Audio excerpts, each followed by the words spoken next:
Ahí está el material. Ahí está la diapositiva. ¿Qué tal? ¿Todo bien? ¿Sí? Déjame buscar una información.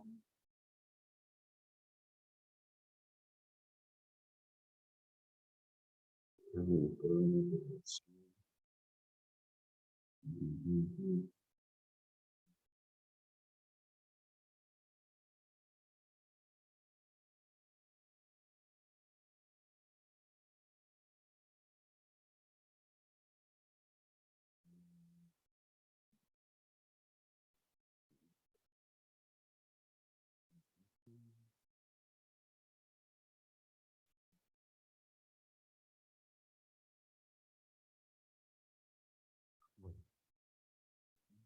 Vamos ahí. Listo, muchachito. A ver, ¿cómo estamos el día de hoy? ¿Cómo estamos? Vamos suave ya, porque como hay poca gente, ya estamos en 23, ¿no?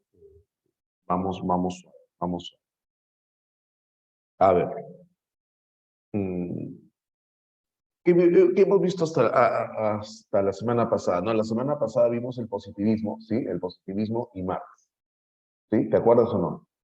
Vimos el positivismo y el marxismo, ¿sí? ¿Se acuerdan? Sí, claro. El positivismo, a ver, escríbelo, dame el nombre del filósofo positivista.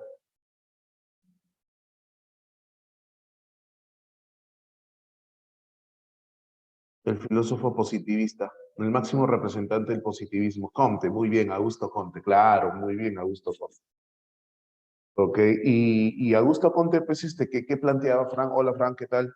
Augusto Comte, ¿qué planteaba? ¿Qué planteaba? Planteaba el hecho de que las ciencias son las únicas que pueden llevar al desarrollo a la sociedad, ¿no? Hechos reales. Su teoría de los tres estados, el estado teológico, el estado metafísico y el estado positivo. El estado positivo es el científico, ¿no? Es el estado científico. Hola, Frank. El estado científico. Pero la crítica pasa es que, y justo, bueno, ustedes hoy día no nos toca ese tema, pero en el otro salón justo íbamos a hablar de posmodernismo y justamente de eso también criticar el tema de la ciencia. Pero bueno, ¿qué nos corresponde el día de hoy? ¿Okay? Y después del positivismo vimos a Marx, ¿no? A Marx, una filosofía que tiene que ver con el cambio social, ¿no? Tiene un análisis económico de la historia del materialismo, ¿cierto? El tema del materialismo. Siempre tan controversial Marx, ¿no? Siempre tan controversial. Pero lo principal, o sea, lo que yo debería saber para postular a San Marcos, ya se trabajó, ¿no? O sea, ya se dijo en cuanto al materialismo histórico, en cuanto al materialismo dialéctico, ¿no? La gran diferencia entre el materialismo histórico y el materialismo dialéctico es que el materialismo histórico es el análisis del desarrollo de la evolución de las sociedades, ¿no? En el materialismo histórico es cuando se habla, pues, de este tema de la lucha de clases, cuando se habla de este tema de que es necesario la confrontación para que haya un cambio de la infraestructura, de la superestructura. Eso lo vimos con el materialismo histórico. Y en el materialismo dialéctico, que Marx lo desarrolla junto con Engels, lo que tú debes recordar básicamente, es que en el materialismo dialéctico también habla de evolución, pero no de la sociedad, sino de la evolución de la materia. De la materia. Acuérdate que estos señores Marx, Engels son justamente materialistas. Todo surge de la materia, no es posible que algo surja de la nada, todo surge de la materia. Entonces ellos están convencidos en la evolución, pero no la evolución, no la evolución que nos enseñan en biología, ¿no? Que nos hablan acerca de la selección natural, el más fuerte, la selección natural de las especies. No, no va por ahí. Entonces, profesor, ellos nos hablan de una evolución de la materia dialéctica, y una de esas leyes es el paso, el salto de la cantidad a la calidad, ¿no? De la cantidad a la calidad. Esa es la parte evolutiva. ¿Cómo entendemos eso? El mejor ejemplo de eso, de ese proceso evolutivo somos nosotros. ¿O qué somos nosotros? Bueno, nosotros y en realidad también los animales, porque recordemos que los animales, y al igual que nosotros, tenemos procesos psíquicos. Por ejemplo, ¿no? El animal tiene memoria, nosotros también. El animal aprende, nosotros también. El animal tiene inteligencia, nosotros también. Ciertamente tenemos un proceso que no tienen los animales, un proceso psíquico superior, ¿no? En psicología supongo que te han hablado ya de pensamiento. Y si te han hablado de pensamiento, el pensamiento es ese proceso psíquico superior, el pensamiento. ¿Ok? Entonces, ¿qué ocurre? Ocurre que el mundo psíquico, o sea, el mundo psíquico es algo que tú no ves, es mental. Ya, ese es ese es el salto de la materia a lo que no es material. Es decir, aquello que no es material surge de la materia. Aquello que no es material surge de la materia. Pero aquello que no es material no se refiere a Dios, pues se refiere al mundo mental. Refiere al mundo mental. Ese es el salto de la cantidad a la calidad, ¿no? De la cantidad a la calidad. Y hay algunos ejemplos en la naturaleza también, pues, ¿no? Que utilizan en el materialismo dialéctico. Entonces, esa es la diferencia entre el materialismo histórico, que es un análisis social, y el materialismo dialéctico, que explica la evolución de la materia. ¿No? Eso es básicamente lo que plantea, pues, el materialismo, ¿no? Recuerda que son dos, materialismo histórico y materialismo dialéctico. Materialismo histórico y materialismo dialéctico. Ok, listo. Ahora, ¿qué nos corresponde trabajar esta semana? Y esta semana nos corresponde,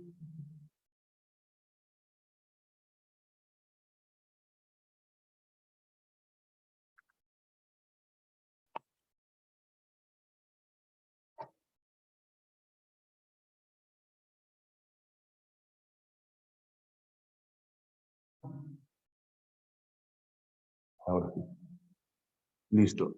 Ahora, ¿qué nos corresponde? Ajá, mire, estos dos viejitos que están acá. Estos dos viejitos que están acá. Ok.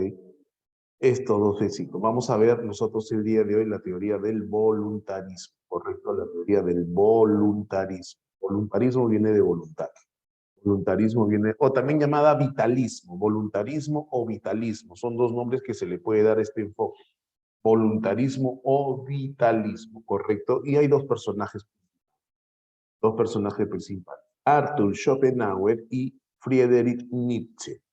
Arthur Schopenhauer y Friedrich Nietzsche. ¿No? Ese soy yo.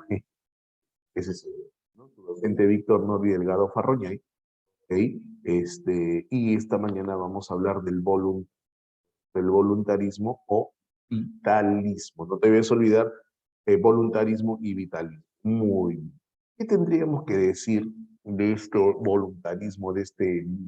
No, ¿qué tendríamos que decir? Tendríamos que decir lo siguiente, que es una postura distinta a lo que hemos venido estudiando hasta ahora, ¿no? La filosofía hasta Marx, o sea, empecemos muchachos a analizar todos los filósofos, empecemos a retroceder en todo caso. Hegel, los empiristas, los racionalistas, Kant, ¿no? Claro, tenemos a Hegel, tenemos a Kant, tenemos a los empiristas, tenemos a los racionalistas, tenemos a la filosofía medieval, correcto, y de ahí retrocedemos mucho más y encontramos a los clásicos griegos, Aristóteles, Sócrates, Platón, ¿cierto? A los pluralistas, a los monistas, mira todo lo que hemos retrocedido, pero hasta todos los filósofos que han aparecido hasta este punto, hasta la aparición del voluntarismo, todos pretenden explicar de una u otra manera racional las cosas. Pretenden explicar el conocimiento, pretenden explicar, inclusive con Kant, lo que es la conducta, lo que es el comportamiento, lo que es la ética, tiene que ver con la razón. Todo tiene que ver, o sea, todo tiene que tener un sentido lógico, todo tiene que tener un sentido racional. Todo tiene que tener una explicación lógica, racional. Los empiristas te explican que para que, Luke decía, ¿no? Para que se produzcan las ideas, el conocimiento, experiencia externa, experiencia interna, se forman las ideas, ¿cierto? Los racionalistas con Descartes, no. Descarta la información sensorial porque te lleva a confusión, utiliza el método matemático, el método de la duda metódica para llegar al conocimiento absoluto, ¿cierto? Listo, bacán. Todos, absolutamente todos quieren encontrar una explicación lógica, racional al mundo, pero casi nadie se detuvo a pensar en la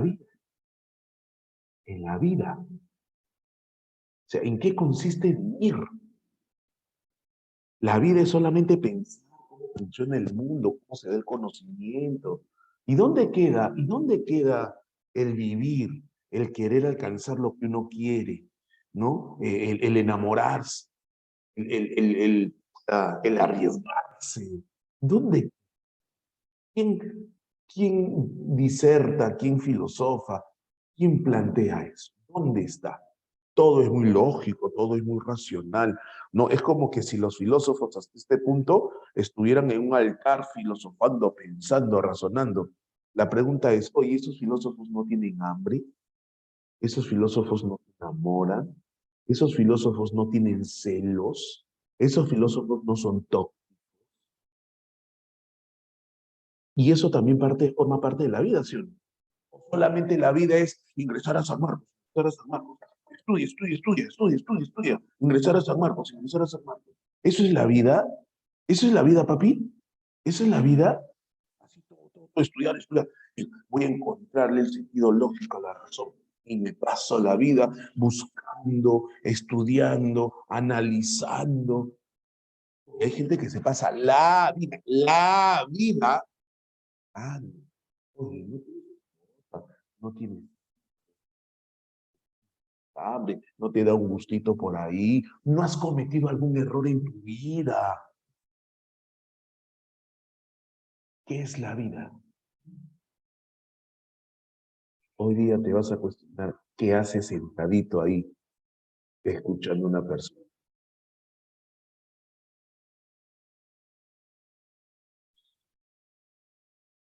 Porque claro, pues sí o no,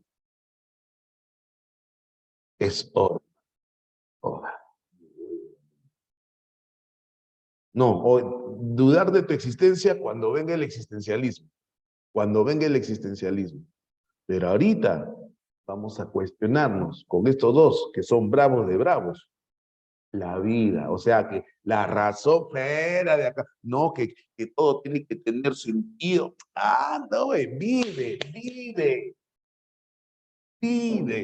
Sí, pero que todo tiene que tener un porqué, todo tiene que, obviamente, Marcia, obviamente, que todo tiene que cuadrar, que todo tiene. ¿Quién te ha dicho? ¿Quién te ha dicho?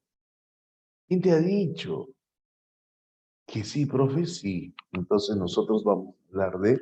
No, ¿qué es eso? No, profe, no, profesor, no me golpee, profe. Lo voy a denunciar, profe. No me golpee, profe. Ahí está. ¡Pum! La vida es impulsada. Mira, te voy golpeando, te voy golpeando, te voy golpeando, te voy golpeando. Entonces, no, yo te voy, hoy día vas a salir llorando. Hoy día vas a salir llorando. Pregunta, la vida, entiende lo que digo, ¿ah? La vida solamente es impulsada por encontrar la lógica, o en todo caso la lógica es parte de la vida. Como te digo, hemos explorado hasta aquí todo lo que es lógico, todo lo que es racional. Ah, profe, Conte tiene razón. Ah, sí, pues la religión no nos lleva a ningún lado, la ciencia, profe.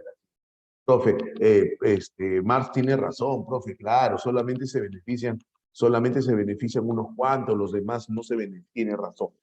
Todo tiene razón, todo tiene razón, todo tiene sentido, ¿cierto? ¿Y dónde está el vivir, el disfrutar, el estar frente a un sunset y... Entonces, estas dos posturas, la de Schopenhauer y la de Nietzsche, dicen que lo que impulsa al hombre a vivir no es la lógica, no es la razón. Lo que impulsa al hombre a vivir es la voluntad. La pregunta es, ¿qué es voluntad? ¿Qué es la voluntad? En psicología, la voluntad, sí, Carmen, tiene que ver con ganas, excelente. La voluntad viene a ser esa fuerza que nos mantiene constantes en la consecución de algo. ¿no? Impulsar, ¿no? Claro, entonces la voluntad es como una fuerza que te impulsa, una fuerza vital, ¿no? Una fuerza vital, ¿cierto? Que nos empuja. En psicología, por ejemplo, se habla de motivación, ¿no? No sé si tu profe de psicología te ha hablado de motivación, pero en psicología se habla de la motivación, que es la fuerza que nos impulsa a satisfacer necesidades. Y ahorita que estamos criticando a la razón, porque eso es lo que estamos haciendo ahorita, ¿por qué no criticamos también a la voluntad o a la motivación? Me explico. O sea, una persona solamente busca satisfacer sus necesidades, ¿cómo y listo, se acabó el mundo?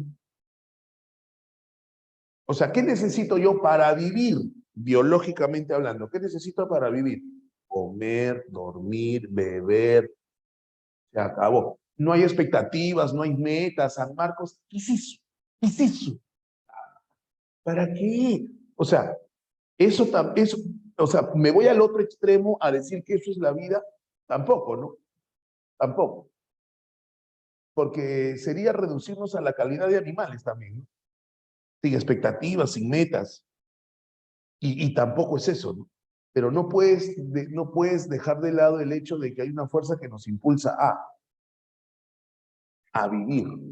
Y según esta teoría, la fuerza que nos impulsa a vivir y todo lo que implica el vivir, ¿ok? Es la voluntad. Para estas posturas, ¿correcto? Es la voluntad, es lo que nos impulsa a vivir, lo que nos empuja. No la razón al 100%, ni tampoco lo biológico, lo instintivo al 100%, pero sí una voluntad. ¿Ok? Entenderás y comprenderás que esta energía llamada voluntad es eso, es una energía universal que impulsa a todos los seres humanos, inclusive también a los animales. ¿Ok? Es una voluntad que te empuja a querer vivir. En el reino animal, o sea, dejémonos un rato al ser humano, en el reino animal, el animal que quiere vivir, ¿qué hace un león para vivir, papi? ¿Qué hace un león para vivir? Caza, y al cazar mata. Qué malo el león. Qué salud. Qué malo el león. Qué malo. ¿Por qué malo? Qué malo. Es por supervivencia. Claro. Él no mata por matar. Él no mata por me caíste mal. Muere. No. Él mata para comer. Claro. Entonces esa fuerza lo impulsa. Ah, ¿por qué tienen contacto sexual? Ah, porque se gustan, profesor. Se enamoraron, profesor. Entonces hicieron match. Pregunta, ¿por eso? No, papá, para mantener la especie, para que viva. Por lo tanto, ¿cuál es la finalidad? ¿Cuál es la finalidad? Vivir. Vivir. Lo mismo ocurre en el ser humano. Lo mismo ocurre, el ser humano, ¿qué cosa quiere? El ser humano, ¿qué quiere? ¿Qué cosa quiere? Vivir. Pero la pregunta es, ¿qué consiste en vivir? ¿El ser humano qué cosa quiere? Vivir, papi. El ser humano quiere vivir, vivir, vivir. La pregunta es, pero nosotros no somos animales, pero no. ¿En qué consiste el vivir entonces? Entonces, esta postura dice que la voluntad es tanto racional como discursiva. Ambas, ¿ok? La voluntad se puede entender como una voluntad racional, como una voluntad discursiva. O sea, tiene sentido lógico, racional. O sea, si tú me hablas de lo racional, esto que parece que no necesariamente busca una explicación lógica de las cosas, encuentra otro sentido, pero también tiene sentido lógico, o no tiene sentido lógico el querer vivir. Claro. Ahora, que tu explicación esté enfocada solamente por el lado racional, no, lo mío tiene que ver, esta postura tiene que ver con analizar desde otro punto de vista racional. Y es discursivo, ¿cierto? Porque al ser racional se puede comunicar de manera lógica también. Veamos, a ver, ¿quién aparece acá? Uy, mi tío Schopenhauer, uy, este es bravo de bravos. Empiezo con su apelativo, el filósofo pesimista. El filósofo pesimista, uff, muchos se le corren a Schopenhauer, ¿eh? Muchos se le corren a Schopenhauer, ¿ok? Schopenhauer plantea la teoría de la voluntad de vivir. Lo que impulsa al hombre es querer vivir. ¿ok? Lo que impulsa al hombre es querer vivir. Impulsa al hombre a querer. El hombre quiere vivir, sí, pero la gran pregunta es, ¿en qué consiste vivir? ¿En qué consiste vivir?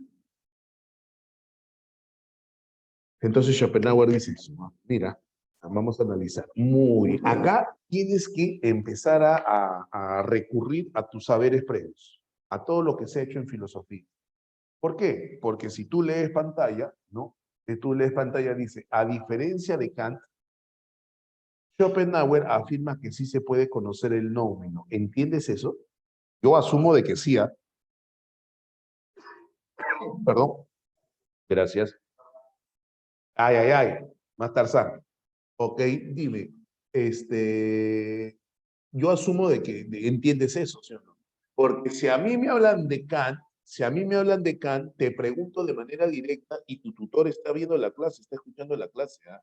Te pregunto de manera directa. Según Kant, ¿qué es lo que sí se puede conocer? ¿Qué es lo que sí se puede llegar a conocer? ¿Y qué es lo que no se puede llegar a conocer? Muy bien, Marcia.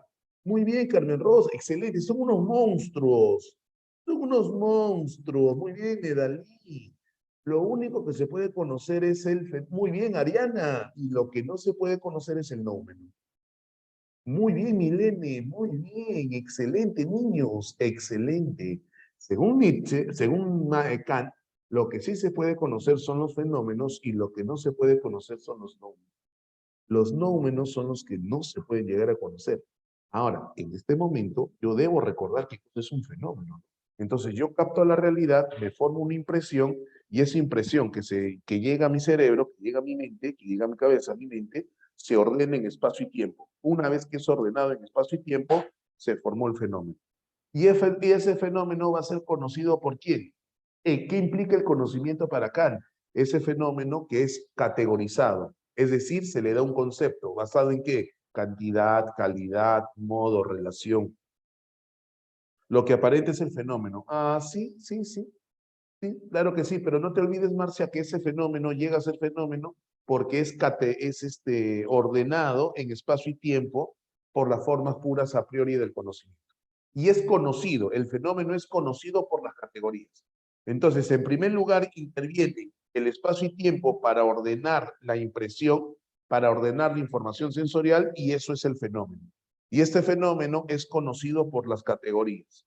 La primera parte es estética trascendental y la segunda parte es analítica trascendental. Chévere, chévere.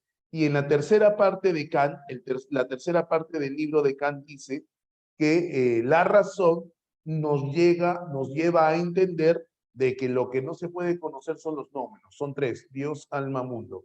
Ok, existe, pero no lo puedo conocer. ¿Y por qué no lo puedo conocer? Porque recuerda que se conoce aquello de lo cual yo me formo una impresión. Dios, yo no lo puedo ver, no lo puedo tocar, no me puedo formar una impresión, no lo puedo conocer. Dice Kant. Aparece Schopenhauer y dice, estás equivocado. Sí se puede conocer él. ¿Que sí puedo conocer a Dios? No, no, no, no, yo no he dicho eso, dice él. Noumeno. Noumeno es lo incondicional, la esencia para Schopenhauer. Identifica el noumeno con la voluntad de vivir. O sea, para Schopenhauer, a diferencia de Kant, que los noumenos son Dios, alma y mundo, para Schopenhauer el noumeno es voluntad de vivir. Y la voluntad sí se puede conocer, pero no la puedes ver. Como no la puede ver, es esencia, pero sí la puedes conocer. Se puede conocer aquello que no se puede ver. Se puede conocer aquello que no es producto de la impresión. ¿Por qué? Porque lo vivencias. Ahora sí, hasta acá estamos bien, hasta acá estamos bien. Sí, listo, muy bien. Siguiente.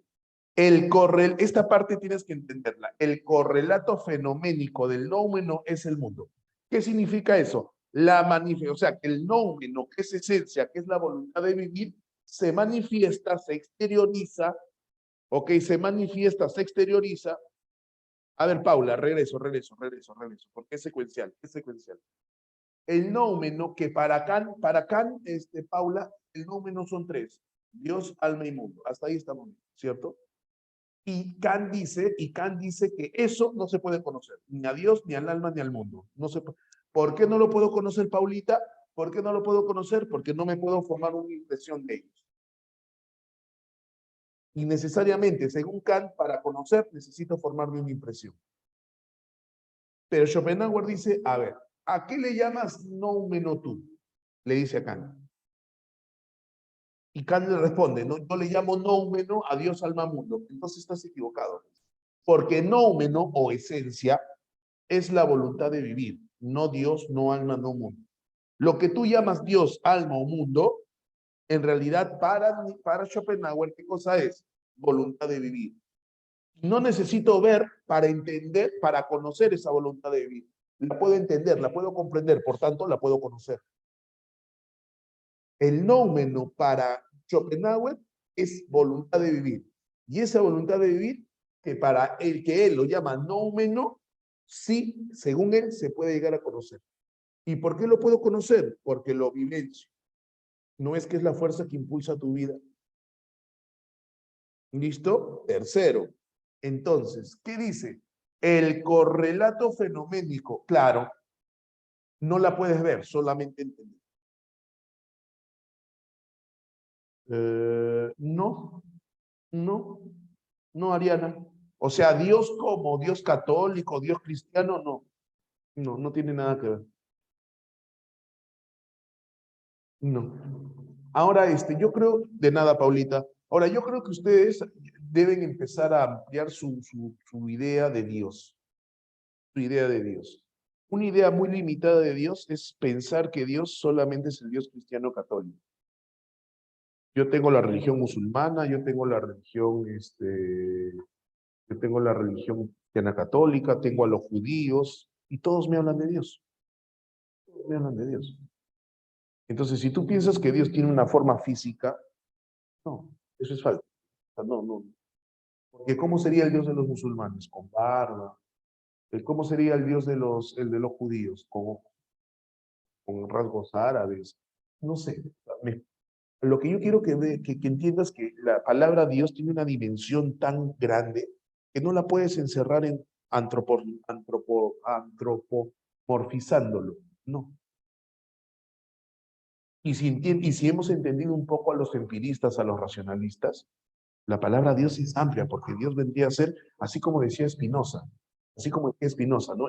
Lo que ordena, aquello, no él, porque cuando yo digo él, eh, tengo la tendencia a pensar en algo parecido a un hombre, ¿no? Él me refiero, él, ¿quién? Aldair, él, ¿quién? Ricardo, él, ¿quién? No, no, no. Entonces, si yo digo él, o sea, tengo la tentación de pensar en algo físico. No, Dios que viene a ser algo, un ente que ordena todo, así como lo pensaba Spinoza. Entonces, el concepto de Dios es muy amplio. A ver, creo que la religión también se adecuó a las propias cosas. Pero eso es social, amiga Marcia, eso es social. Y yo, a ver, una de las cosas que yo quisiera que entiendan también es el hecho de que una cosa es Dios y otra cosa es la religión y otra cosa es la iglesia. Son cosas distintas. Las religiones, las iglesias son hechas por el hombre, el hombre. Y ahora, si somos recontra radicales, así como lo fue Marx, Marx decía que la religión era el opio del pueblo, ¿te acuerdas o no? Y Marx decía de que el hombre crea a los dioses y que se alienó. Feuerbach y Marx decían eso, ¿no? Que el hombre se aliena porque renuncia. Recuerda que para Marx la alienación es renunciar a lo que uno es. Entonces, en algún momento de la historia el hombre inventa aquello que sí podía explicar lo que él no puede explicar, renunciando el hombre a su parte racional de explicar las cosas. Que no podía explicarlas en ese momento no quiere decir que no las puede explicar después. Pero ¿qué hizo el hombre? Lo más fácil, inventó algo que lo llamó Dios, que está por encima de todo, y se terminó convenciendo de que realmente existe. Eso decía Marx. Somos radicales, llegamos a ese punto. Si somos radicales, llegamos a ese punto. Pero de no ser tan radicales, podríamos entender de que sí existe un ente, no digo él, no digo Dios, sino un ente que ordena todo. Pues. ¿Sí? ¿Entiendes? Pero ese Dios, él no crea la iglesia, él no crea la religión. Él está ahí arriba, ordena. Es un ser superior de todas maneras. De hecho, Medalí, nosotros lo hemos interpretado y hemos dicho, Dios necesita su casa como una iglesia. Para llegar a Dios hay que hacer esto, hay que hacer esto, hay que hacer esto. Hemos puesto normas. Pero nosotros, ¿me estoy dejando entender?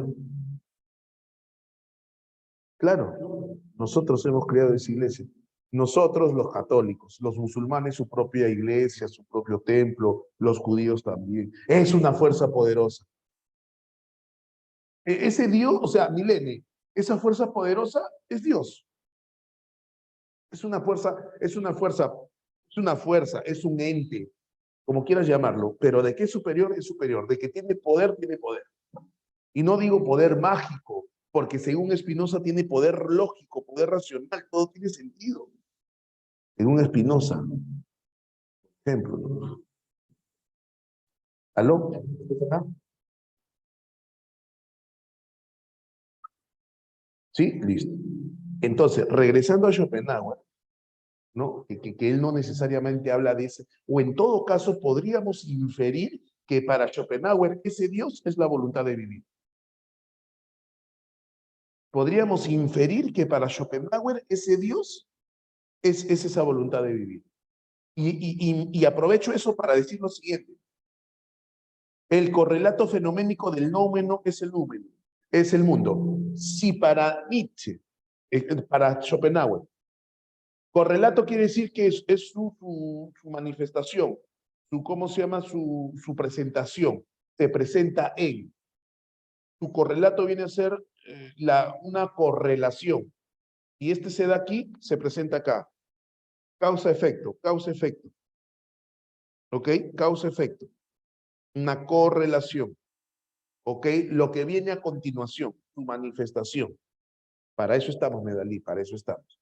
Entonces, mira, esa tercera parte es bestia total. ¿Por qué?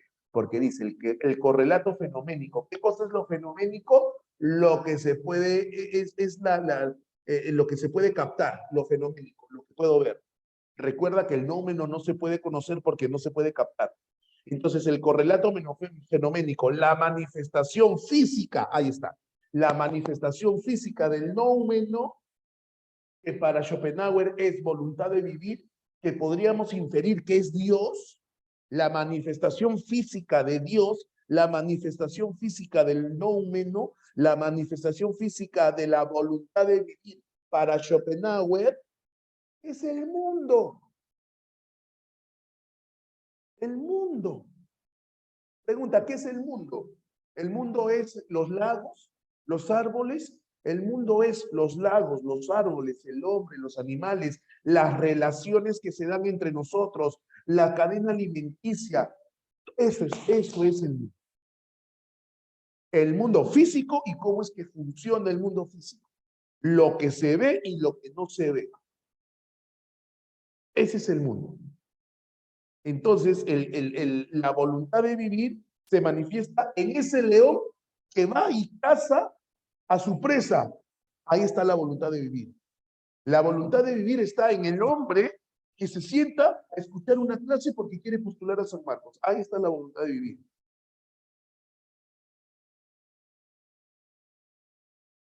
Es que estoy haciendo las comparaciones, A ver, ¿quién me explica? Ah, Paula. No, Paula, estoy haciendo las comparaciones.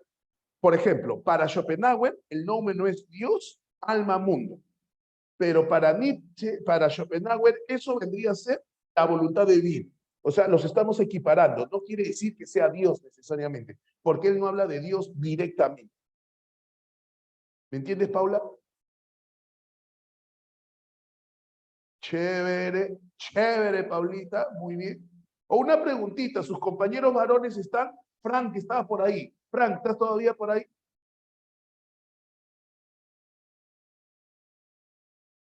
Ahí está, mi Frank. ¡Oh! 133 estudiantes. Buenos días con todos. Buenos días con todos.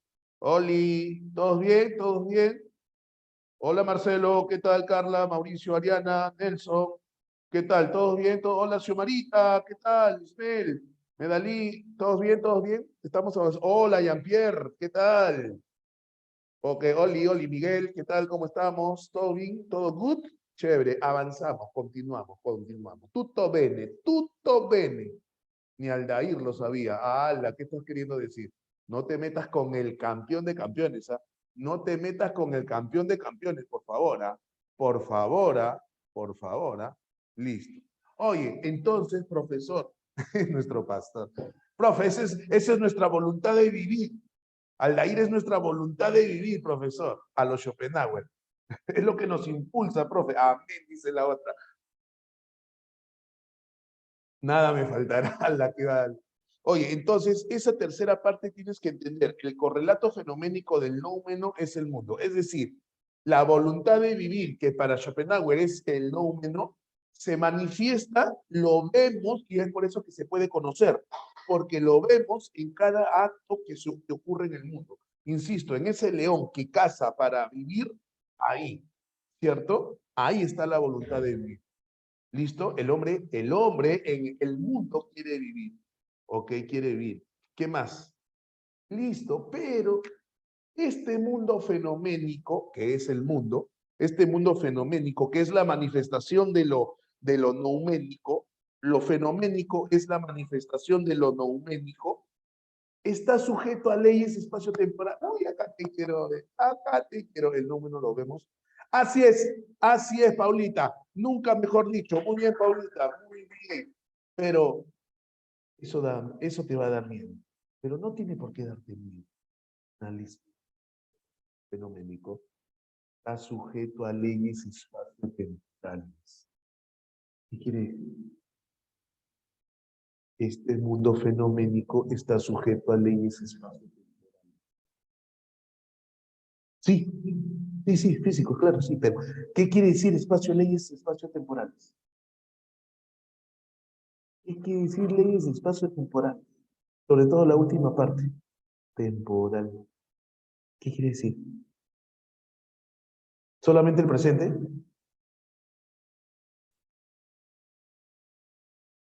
Tiempos. Y si piensas en ti, ¿cuánto tiempo tienes? Eco, Xiomara. Eco. Eco, Jean-Pierre. Pregunta, ¿en el mundo tú conoces algo que sea eterno?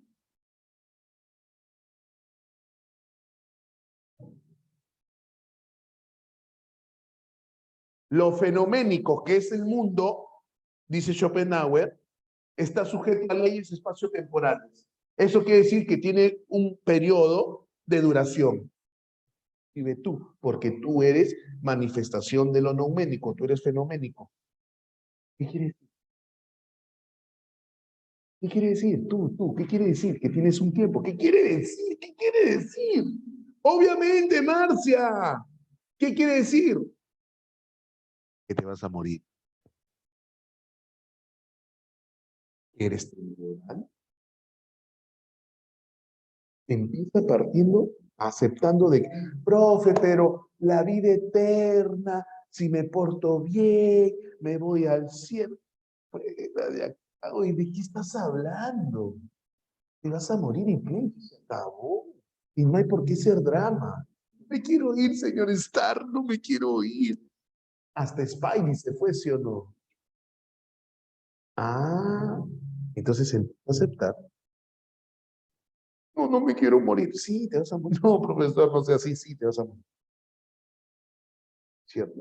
Y acá te va a pasar algo porque todo continúa. Y ni siquiera al día siguiente, ni bien te mueres, inmediatamente las cosas te para el mundo, te para el universo, Thanos detiene el tiempo. A la vez. Y para la época en la que él vive, eso era duro, era radical, porque la gente estaba muy esperanzada, no muy influenciada por la religión. Obviamente, lloras una nochecita y al día siguiente a chambear, ¿sí o no? Claro. Es que si tu profe Norby se muere, ¿tú vas a parar el mundo? Nada, ¿qué vas a hacer? Al día siguiente vas a, claro, ¿sí o no, Milenio? Al día siguiente, normalazo, ¿sí o no, Anderson? ¿Quién eres ese ¿sí o no? Claro. La vida, sí. La voluntad de, uy, no. Pero entonces Schopenhauer pregunta, mira, Schopenhauer pregunta, perfecto, ¿el hombre quiere vivir? Sí, perfecto. Ya, la vida tiene un tiempo, duración, estamos sujetos, ya lo entendí, ya, me voy a morir algún día, perfecto. Ok, perfecto. Pero el hombre quiere vivir.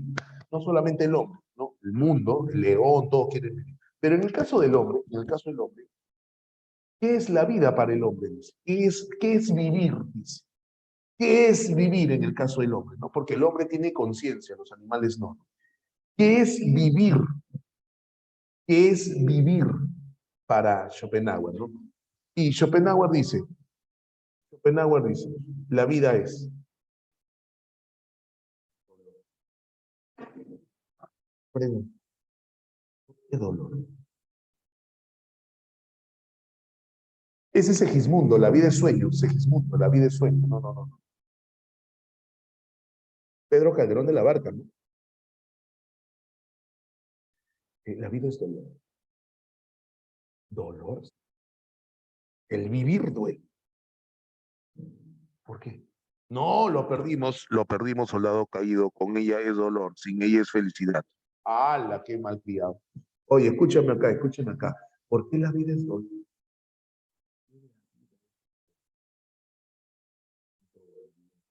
¿Qué es por sentimiento? A ver, escúchame. Una preguntita. ¿Tú quieres ingresar a San Marcos? ¿Quieres ingresar a San Marcos o no? Sí, pregunta este. ¿Ya eres universitario? No, no eres universitario. No lo eres, pero quieres, pero no lo eres. Es decir, que deseas algo, pero no lo obtienes. Ah, pero lo seré. ¿Cuándo será? En el próximo examen. Quizás no. El siguiente. El subsiguiente. Quizás no. A la profe, usted sí cree en mí, ¿ah? No, pero en serio, pues. Haz los dos exámenes, tres exámenes, y nada. Pero no. Y estás ahí. Y es. Pero mientras no la tenga.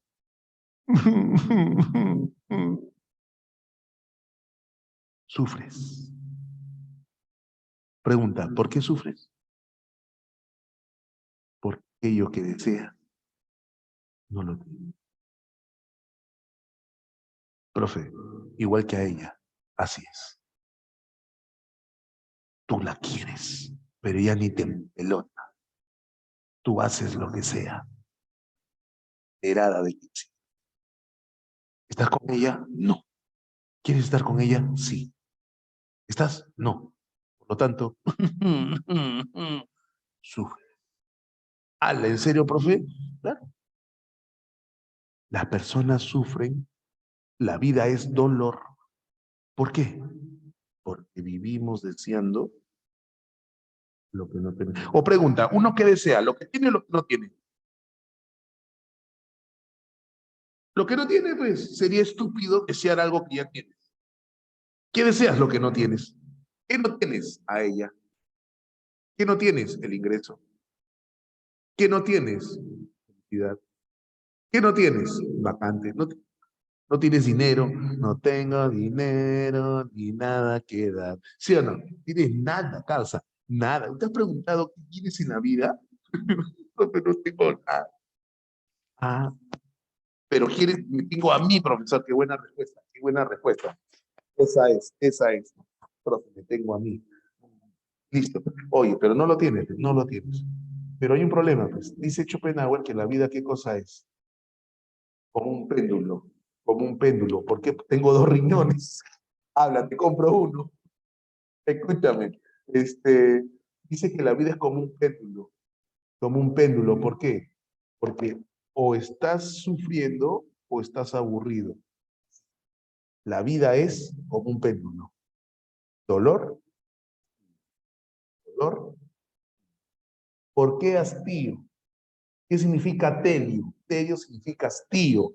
Aburrimiento, ya me aburrí. Pregunta, ¿cuándo te aburres? Bien positivo, ¿sí, Ariana? Bien positiva. Cuando ya consigues algo y ya lo tienes. Pero ya lo tienes, ya lo tienes, ya. Has luchado y vas a seguir luchando y sufres y sufres. Yo quiero ingresar, yo quiero ingresar. Un examen no la. ¡Ah! El segundo examen no la. ¡Ah! Tercer examen no la. ¡Ah! Pero quieres terco, yo quiero, yo quiero. Terco, masoquista, hasta que ingresas y dices, sí, sí, la quinta es la vencida, sí. Y tú dices, soy feliz. Encontraste que tu nombre que dice fulanito tal, al costado alcancé vacante. Y tú dices, ¡sí! ¡Sí! La pregunta es, ¿por cuánto tiempo? ¿Los 5 años de la carrera? ¿O pasa un tiempo, un ciclo, 2 ciclos? A ver, espérate un ratito, ¿qué dice acá? Santa Cruz para todos, 853, luego que ingresas, te suicidas. Luego que ingresas, te suicidas. ¡Hala! Oye, tedio, hastío, aburrimiento. Entonces, ¿qué ocurre? Ingresaste, pasan 6 meses y te encuentras con Aldair. ¡Oh, ingresaste! ¡Qué bacán! ¡Hala! Pero sí, ya no quiero ir a clase ya. Oh, pero tanto luchaste para ingresar. Ay, me aburría. Todos los días las mismas clases. Oh, te aburres. Tanto querías estar con ella. Profe, yo quiero estar con ella. Te choteó una, te choteó dos, te choteó tres. Y después te atracó, la agarraste al cansancio. Y estás con ella. ¡Yeah! Pasa un mes, 2 meses, 3 meses. Y, ¡ala! Oye, ¿tú qué tal? Ah, sí, ya quiero terminar con ella. Causa. O, pero tú no te morías por ella. Sí, pero ya me aburrí, bien tóxica resultó. ¿Qué pasó? Entonces, ¿qué cosa? Mira la pantalla, mira la pantalla. Mira la pantalla. Eso, la felicidad es efímera. Esto es, mira, esto es la felicidad. Esto es la felicidad. Esa es la felicidad. ¿Eso? ¿Qué es eso, profe? ¿Por qué? Porque si no estás sufriendo, estás aburrido. Esa es la felicidad. ¿Y la felicidad qué viene a ser? Un breve periodo de sosiego, pasajero. Entonces la vida es, o sufres o te aburres. Esa es la vida. Esa es la vida. Dime, Ariana, dime, Ariana.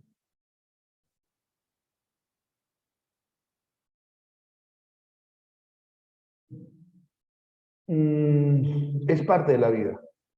Es parte de la vida. Pero la gran pregunta es, Ariana, ¿por qué sufrimos? Porque deseamos. Por él. Ah, la perdimos a María Lourdes, ¿ah? La perdimos por él. No, no, sufrimos porque deseamos. Y ahí está la solución. Y ahí está la solución. Pero no está conforme porque siempre está deseando. Y no podemos dejar de desear. ¿Y deseamos qué cosa? Lo que no tenemos. Y cuando lo conseguimos, nos aburrimos. Yo siempre estoy así. ¡Hala, qué loco! Entonces, el tío Schopenhauer, ¿qué dice? Schopenhauer es uno de los primeros filósofos alemanes, europeos, tales. Se dice que es el primer filósofo en tener, en recibir mucha influencia, no, es que, oye, Kant es alemán, Hegel es alemán, ¿quién más? Hegel, Kant, Marx tiene ascendencia alemana, y Schopenhauer y Nietzsche también son alemanes. Pero eso no quiere decir que sean nazis, ¿sabes? En esa época no existe el nazismo. En esta época no existe el nazismo, no existe. Escúchame, Schopenhauer es uno de los primeros filósofos en recibir influencia oriental. Recibe influencia oriental, de la filosofía oriental, de la India, de la China, sobre todo de la India. Y la filosofía oriental es distinta. No, Gandhi no. La filosofía, la religión oriental. ¿Okay? La filosofía y la religión oriental. Entonces, él recibe mucha influencia de la filosofía oriental, del pensamiento oriental, de la religión oriental. ¿Okay? Y la filosofía oriental, la religión oriental es muy distinta a la occidental. ¿Te das cuenta? No. Ellos tienen una forma muy distinta de ver la vida, hasta en el alimento, hasta en la forma de comer. Reciben, o sea, tienen una forma de ver la vida totalmente distinto. Jasper también es un filósofo intelectual, María Lourdes, pero a lo que voy es a lo siguiente. La filosofía oriental, como te digo, o sea, tú piensas en la filosofía oriental, piensas en la religión hindú, ¿no? En la religión hindú, piensas en los monjes tibetanos. ¿Cómo viven esa gente? ¿Qué busca? Esa gente busca.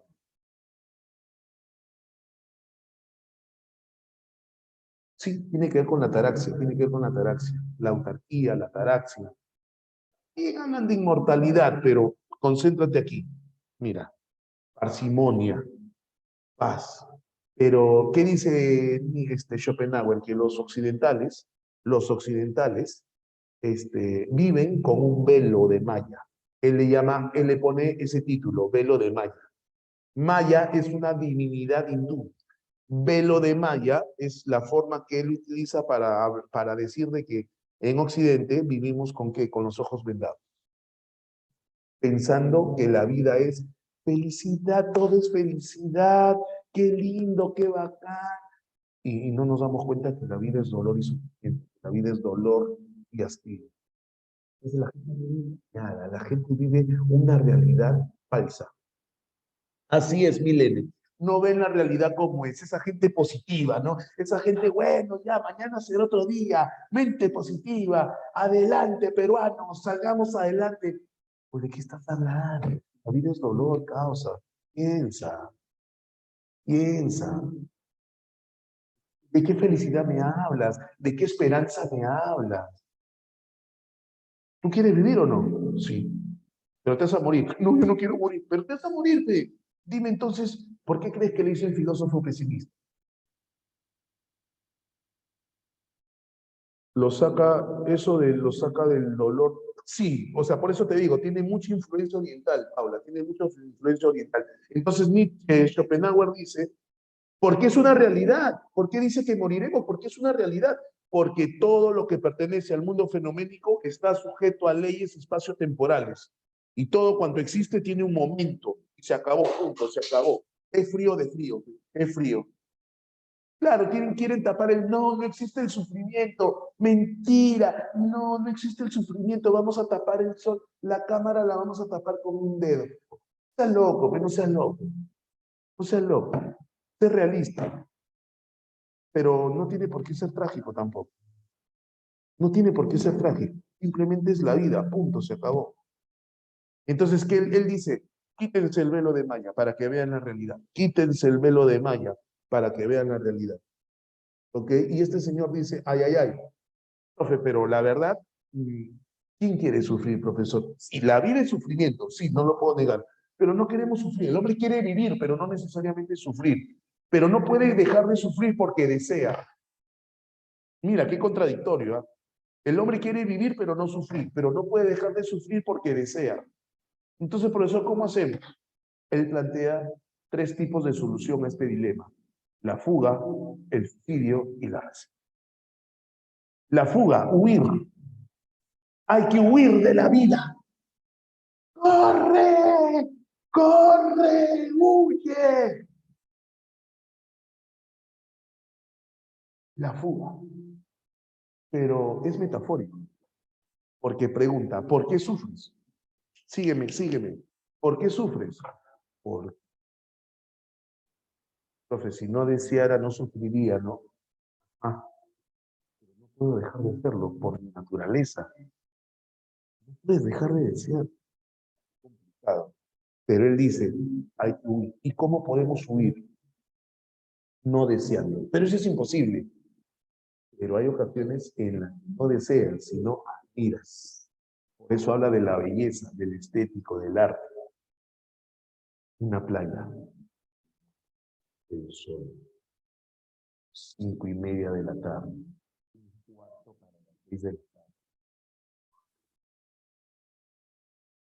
silencio, las olas del mar, el sol caliente, un anaranjado en el cielo precioso. Y tú,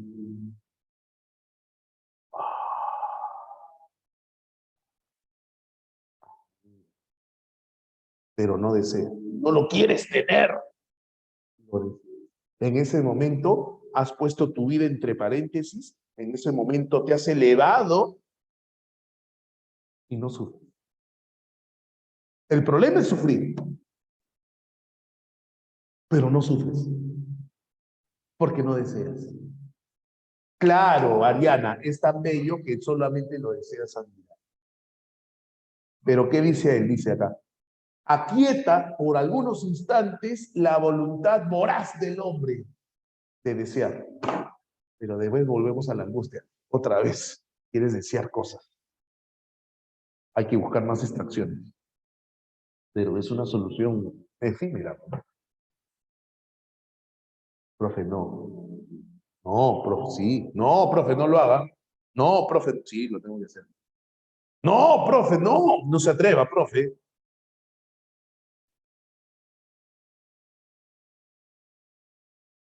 Porque claro, el problema es desear, no desear.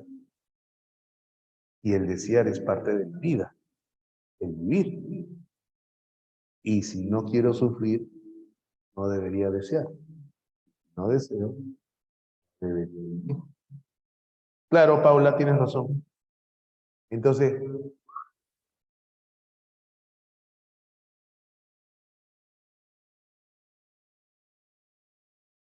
pero, maldito, muéranse, mátense.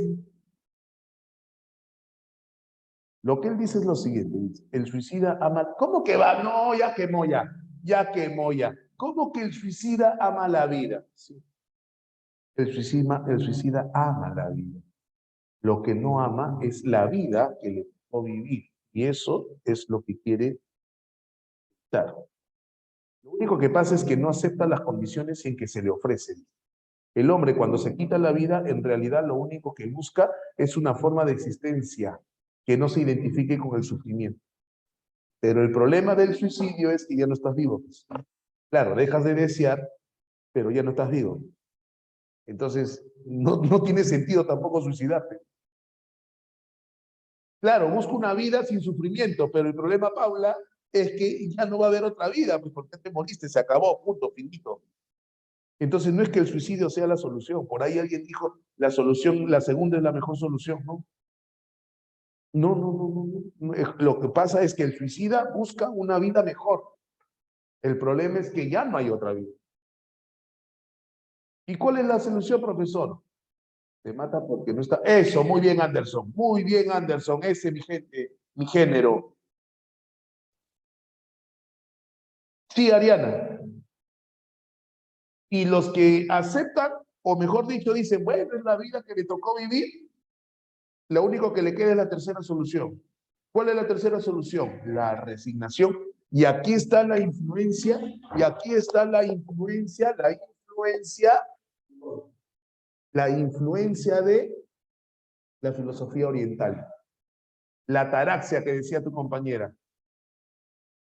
Sí, profe, claro, porque la resignación es abrazar una vida ascética, una vida deseo, quiero estar con ella, la quiero poseer, o a él, quiero poseerlo. Quiero comerme un lomazo, quiero comerme así, un bistec montado, qué rico, su sopa seca con su carapulcra. No necesito todo eso, no necesito en realidad, porque basta con algo simple. Nada me perturba. Quiero a la vecina, la que me ha criado, quiero a la vecina. Oye, pero pregunta, ¿es fácil vivir una vida ascética así alejada de lo material, de lo físico? ¿Es fácil? Por eso hablábamos de los monjes budistas, por ejemplo, de la religión hindú. Eso se aíslan de todo. ¿Ah?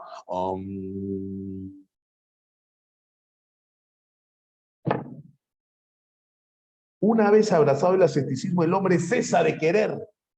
Vive, está viviendo, pero deja de desear.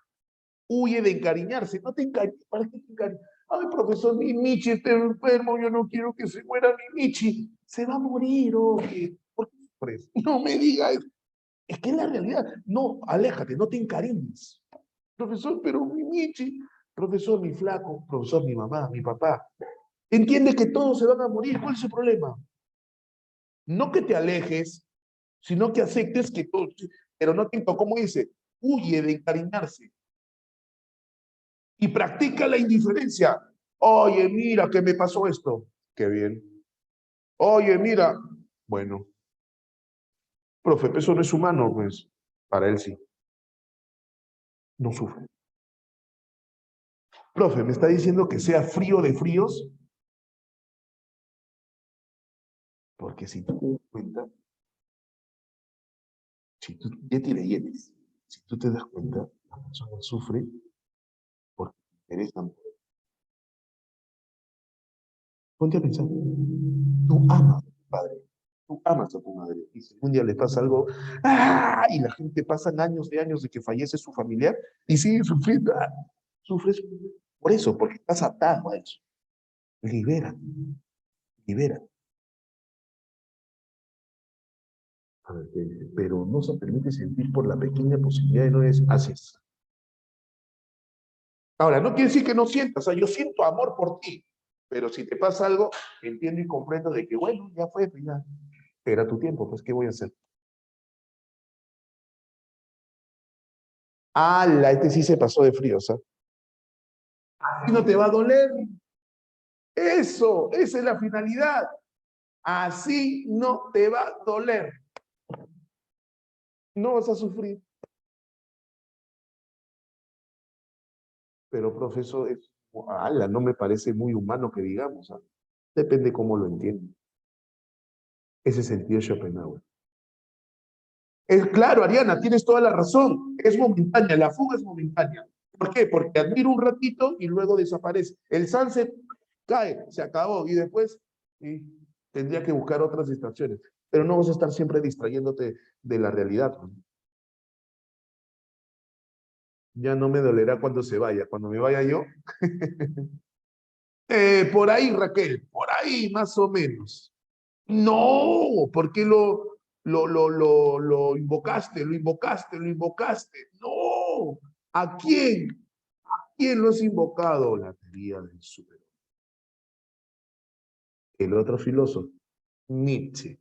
Ya, este es más bravo, este es radical. Aunque Schopenhauer es bien interesante, bien interesante.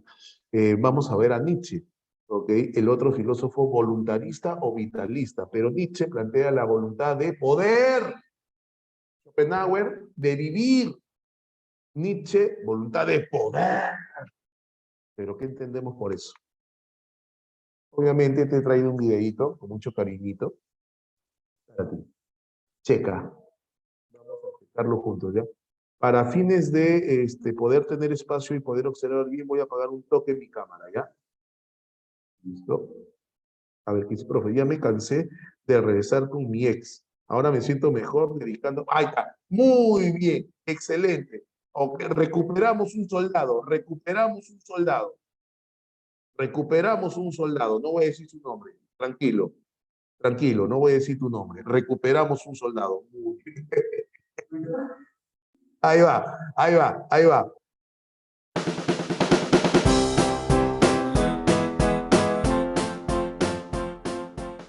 Hola, bípedos sin plumas de uña ancha. ¿Alguna vez os ha pasado que estáis deprimidos o angustiados y de pronto escucháis una canción que os levanta el ánimo? Os cuento esto porque Nietzsche estaba convencido de que la vida en sí es cruel y dolorosa, pero el arte nos puede dar la fuerza necesaria para afrontar su dolor y decirle sí a la vida. En una obra que se llama El nacimiento de la tragedia, intenta demostrar que en la civilización griega de antes de Sócrates había un equilibrio entre los elementos que vamos a representar a través de dos dioses, Apolo y Dionisio. Apolo es el dios de la razón, de la luminosidad, el orden, el equilibrio, la moderación. Seguro que conocéis a alguna persona muy moderada que se levanta cada día puntual a las 7 de la mañana, cumple todas las normas escrupulosamente y siempre piensa antes de actuar. Esa persona podríamos decir que es apolínea, es decir, que se acerca a los valores que representa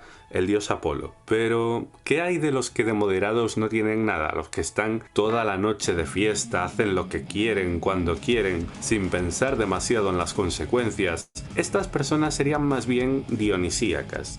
Dionisio es un dios que representa el desenfreno, la locura, la voluntad irracional o la embriaguez. ¿Por qué os estoy contando esto?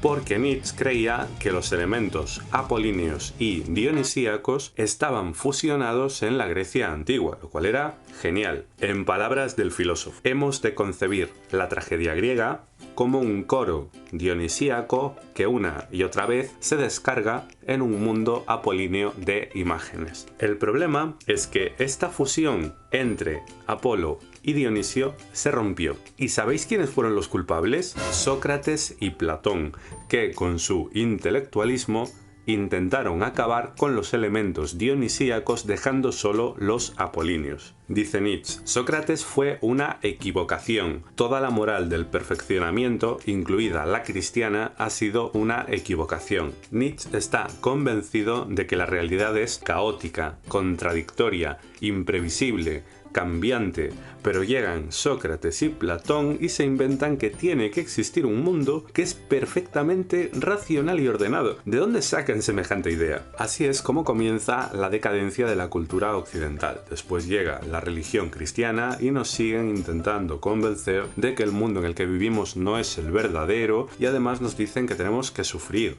y resignarnos. ¿Para qué?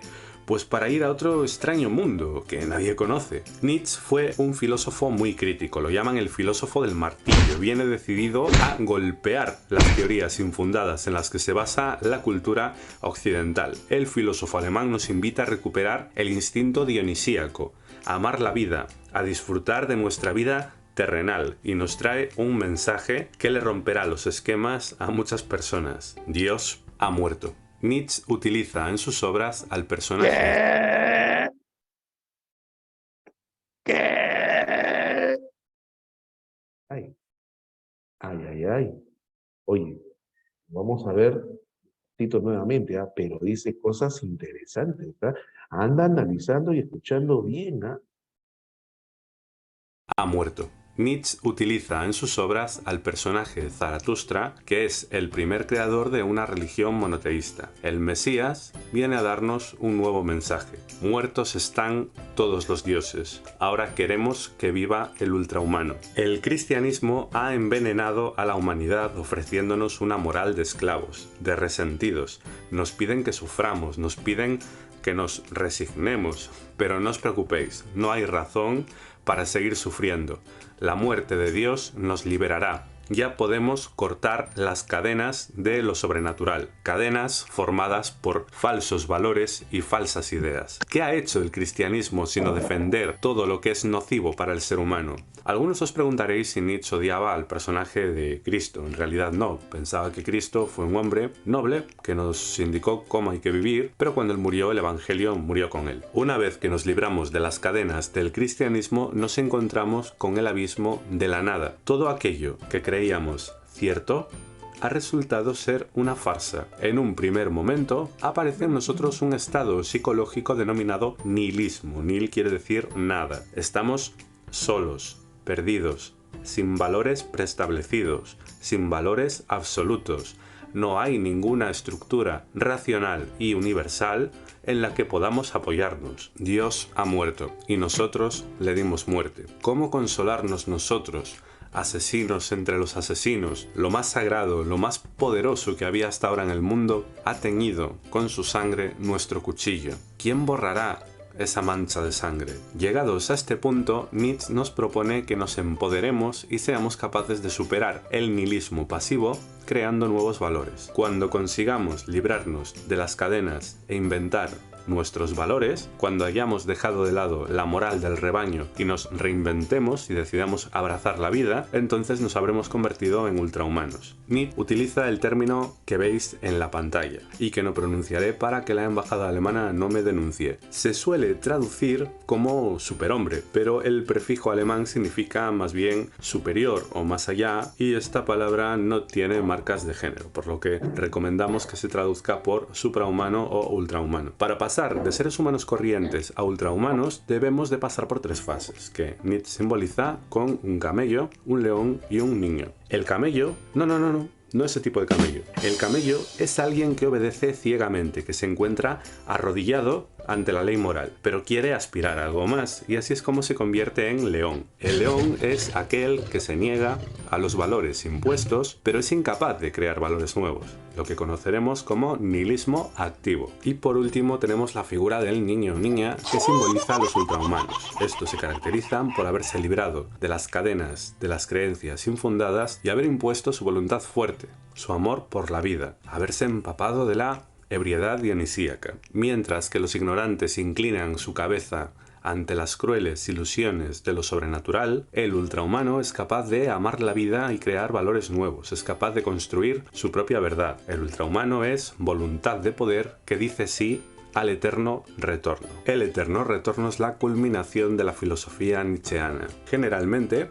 concebimos el tiempo de forma lineal. Hubo un pasado, hay un presente y habrá un futuro. Fijaos que hasta la gramática se ajusta a este esquema. Las propias palabras nos condicionan y nos hacen pensar así. Pero, ¿y si este esquema lineal no fuera acertado? Fijémonos en el modo en que se mueve la Tierra alrededor del Sol. En este movimiento circular, ¿cuál diríais que es la línea de salida y cuál la meta? Ah, espera, es que es un movimiento circular. Quizá no haya una salida ni una meta. Quizás simplemente el tiempo sea un dar vueltas y más vueltas, un movimiento que se repite una y otra vez eternamente, un eterno retorno. El eterno retorno se suele entender en el sentido cosmológico que acabamos de presentar, pero podría entenderse de otro modo a mi parecer mucho más interesante. Imagínate que tu vida se va a repetir durante toda la eternidad una y otra vez. Tu vida es como una película que se va a repetir segundo a segundo en un bucle infinito. Teniendo en cuenta esto, ¿cómo te gustaría vivir? Este experimento mental puede ser una poderosa forma de invitarnos a vivir de tal modo que no nos intimiden los infinitos retornos. Me explico, si en la película de tu vida eres capaz de vivir con alegría y plenitud, no deberías de tener miedo de que nuestra vida se repita infinitamente, pues habrá merecido la pena vivir así. Insisto en que el eterno retorno es altamente polémico. Algunos filósofos creen que Nietzsche lo consideraba como una concepción del tiempo real, mientras que otros piensan que no es más que un deseo del ultrahumano y por lo tanto no tiene más que carga simbólica. Pregunta: ¿qué es el ultrahumano? ¿Qué tres etapas distingue Nietzsche en la evolución del ser humano a ultrahumano?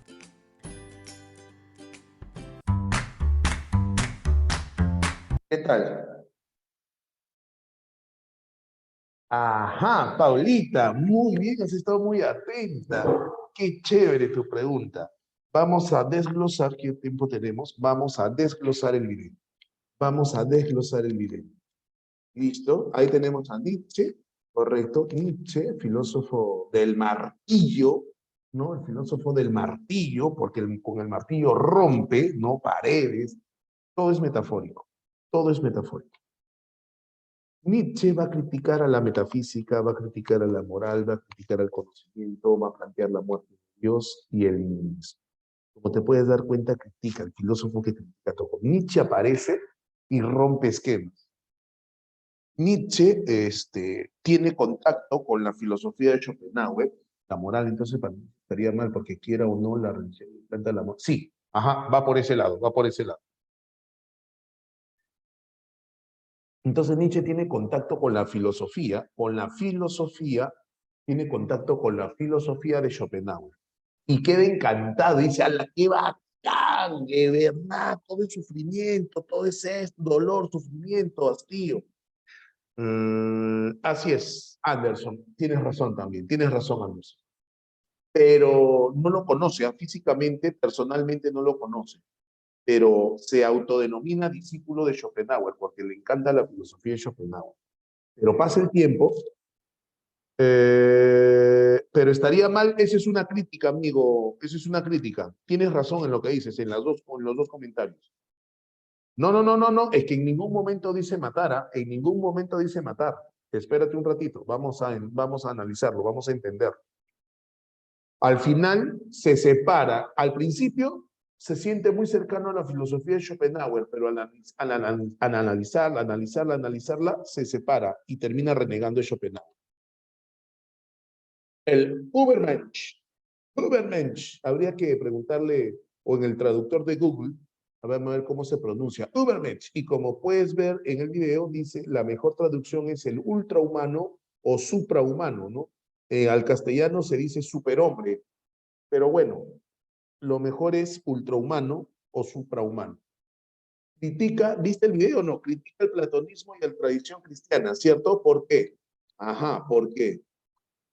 Los dos conceptos, Apolinio y Dionisiaco. Apolinio, el dios Apolo, la belleza, el orden, y Dionisiaco, la alegría de vivir, la desmesura. Pregunta, ¿y eso no es parte de la vida o no? Dionisiaco Aldair, ¡hala! ¡Qué bien, Paulita! ¡Qué bien, Paulita! Muy bien. ¿Tu nuevo dios Aldair? Dionisio total, cielo. Claro. Oye, pero, ¿qué ocurre?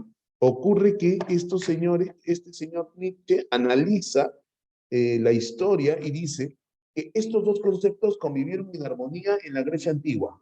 Claro, o sea, por ejemplo, a ver, ¿cómo es eso, profesor? Un ejemplo, se me viene a la cabeza Hércules. Hércules, el personaje mítico Hércules. Hércules trataba de ser justo, ¿no? Trataba de ser justo con los demás. Apolo, aparte de Apolinio. Pero, ¿acaso Hércules se limitaba, decía, no, esto no se hace? No, si hay que beber, se bebe. Si hay que disfrutar del sexo, se disfruta. Si hay que disfrutar de un suculento tacu-tacu con mariscos, uy, qué rico, disfrútalo. No, que me hace mal, piensa en tu diabetes. No, busca el equilibrio, busca el equilibrio, busca el equilibrio. Había equilibrio. Entonces, pensemos en Hércules, por ejemplo. Ah, ya, profe, chévere. Pero aparecieron estos dos, que es Sócrates y Platón. Claro, Wilson, no puedes comer pollito a la brasa todos los días. Busca un equilibrio. Un día sí, un día al mes, de repente pollito a la brasa, pero todos los días te hace daño también. Entonces el equilibrio, ¿no? Pero tampoco te vas a limitar, ¿no? Tampoco ¿cómo decirlo? Te vas a privar de los goces. ¿Sí o no? Claro, ¿ves? No, profe, entonces Nietzsche no dice que todos los días, no dice todos los días, sino buscaron. No, es que espérate, yo con ese ejemplo estoy diciendo que en la antigua Grecia había un equilibrio entre lo racional y lo sensorial, lo sensual. No, había un equilibrio, se trataba de buscar ese equilibrio. Nada era perfecto, pero se buscaba ese equilibrio. Pero aparece Sócrates y Platón, ¿y qué hace Sócrates? ¿Y qué hace Platón? Desprecian lo dionisiaco, lo material, lo sensorial, lo sensual. No, no, una salchipapita, un pollito, no, hace daño. Piensa, razona, pero una vez al mes no me hace daño. No, jamás, no. No es lógico, no es racional. Es un ejemplo que estoy colocando, siguiendo lo que tu compañero me ha puesto. Pero, ¿qué plantean ellos? El desprecio total por todo aquello que sea material. Desprecio total. No estoy entendiendo. Por eso es que Platón habla de dos mundos. Platón habla del mundo inteligible y del mundo sensorial, del mundo material. Y dice que el mundo verdadero es el mundo de arriba. Y dice que el mundo de abajo es falso, mentiroso, despreciable. Claro, pues eso dice Platón, influenciado por Sócrates. Entonces ellos, esto es como, mira, este es Platón, pon la línea acá, el mundo de arriba es el inteligible, lo apolíneo, y el de abajo lo material, lo dionisiaco, desprecia todo esto. Y si tú haces el correlato, si haces el correlato, Platón influye en el pensamiento cristiano católico. La Iglesia Católica, ¿qué dice? Sí, el mundo de arriba, el mundo de Dios, el mundo, el Edén. Hay que portarnos bien en este mundo terrenal, pecador, pecaminoso. En este mundo, aléjate de lo carnal, pórtate bien para alcanzar el cielo. ¿Cuál cielo? No existe ningún cielo, dice Nietzsche. Entonces, los responsables son Sócrates y Platón de esa ruptura. ¡Hala! Entonces, mira, ahí está. La tradición judeo-cristiana, en parte, la tradición judeo-cristiana nace en parte del pensamiento platónico, tiene muchas similitudes y se basa en valores, ok, está basada en valores afirmadores de la vida, pero también negadores de la vida. ¿Cómo es eso, profesor? Ajá. Los valores negadores de la vida dominan la cultura occidental, ¿ok? Y entonces, porque claro, Nietzsche dice, a ver, vamos a analizar los valores. ¿Qué dicen los valores de mi época, 1900, en la época que vive Nietzsche? ¿Qué dice? No cometas pecado. A ver, ¿qué es pecado? Lo sexual, no te entregues a lo sexual. ¿Pero por qué? Pecado. ¿Pero por qué? Y eso es lo más ligado a la vida.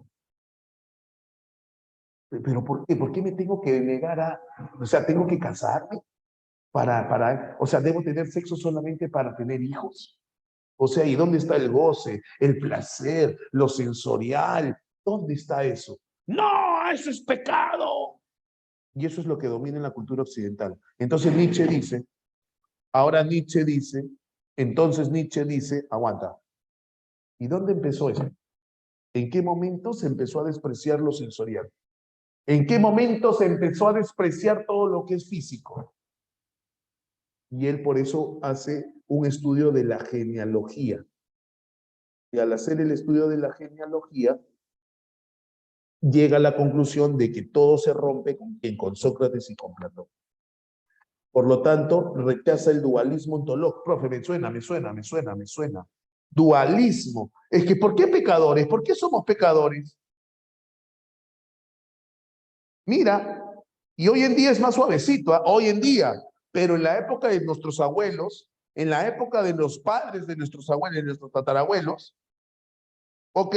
¿Tú crees que una pareja podría tener sexo antes del matrimonio? ¿Tú crees que antes la gente se juntaba y dicen, vamos a convivir nomás, no vamos a casar? ¡No! ¿Qué me has dicho? ¿Qué me has dicho? Voy a vivir con mi novio. ¿Tú estás loca que tienes? ¡Ya cásate! Eran las normas, era la moral. Así era. Ha cambiado las cosas, ¿ves o no? Claro, pues se han ido cambiando las cosas. Pero antes era radical. Pero eso para Nietzsche está mal, porque estás negando lo que eres. Estás negando. Y entonces, ¿qué dice él? Rechaza el dualismo ontológico, rechaza el dualismo ontológico. ¿Rechaza qué? El dualismo ontológico. Dualismo 2, ontológico, la división del ser. Eso de que dice Platón, alma, cuerpo, el mundo inteligible. ¿El alma dónde está? En el mundo inteligible. ¿Y el cuerpo qué necesita? El cuerpo necesita comida, bebida. El cuerpo necesita alcohol, carne, proteínas. ¿Qué necesita el cuerpo? Placer. No te niegues, entrégate. No, profesor, no me obligue. Entrégate. No, profe, no. Disfruta, disfruta. Porque es humano. Oye, eso es humano. ¿Por qué lo niegas? ¿Por qué lo niegas? No te está diciendo que te vayas al desenfreno, ¿ah? No te está diciendo que hagas una orgía en tu casa. No. Satisface tus necesidades. ¿Tienes ganas? Bacán. ¿Cuál es el problema? ¿Por qué te limitas?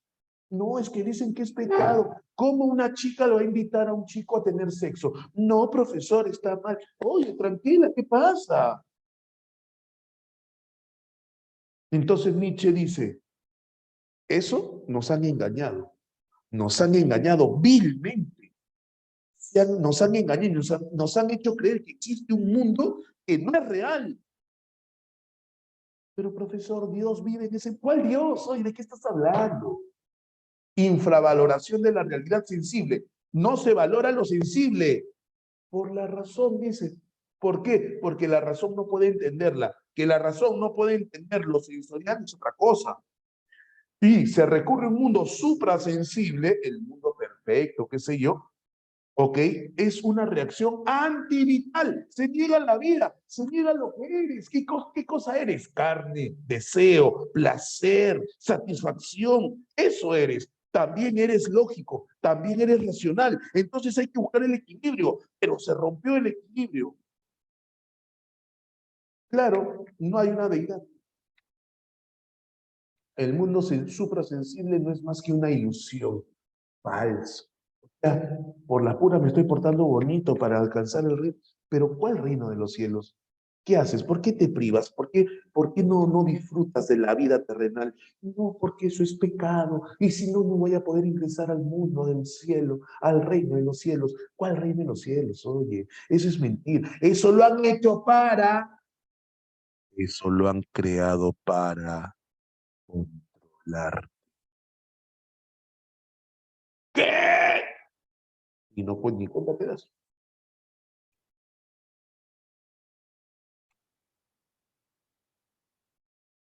Queda la moral de los amos, la moral del amo y la moral de los esclavos.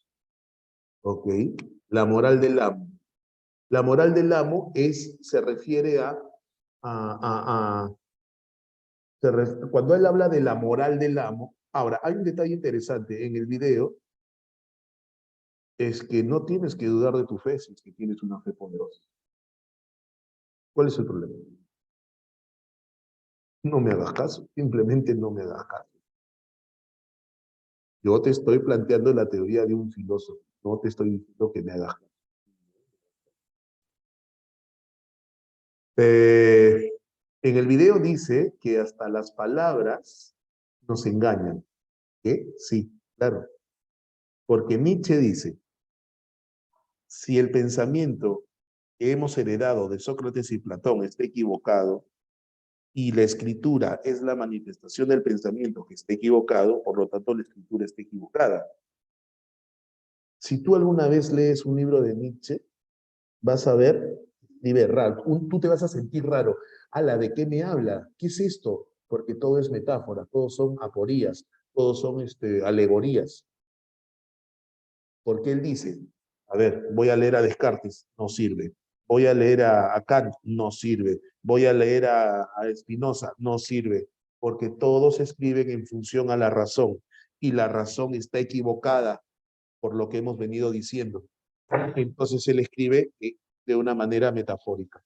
Cuando habla de moral del amo, se refiere al, cuando habla del superhombre, no habla de un superhéroe, de un hombre que una nueva evolución del hombre, no habla de eso. Es metafórico. Entonces, ¿quién es el amo? El héroe, el guerrero, el que se enfrenta y no tiene temor de sufrir porque es parte de la vida. ¿Quién es el amo? El amo es Hércules. Es una representación. Hércules que tiene su... ¿Hércules quién era? Hércules era el jefe, el líder, el rey de esa época. Y la gente lo seguía, y la gente lo amaba, la gente lo quería, la gente lo quería, la gente lo seguía. Él no era, ok,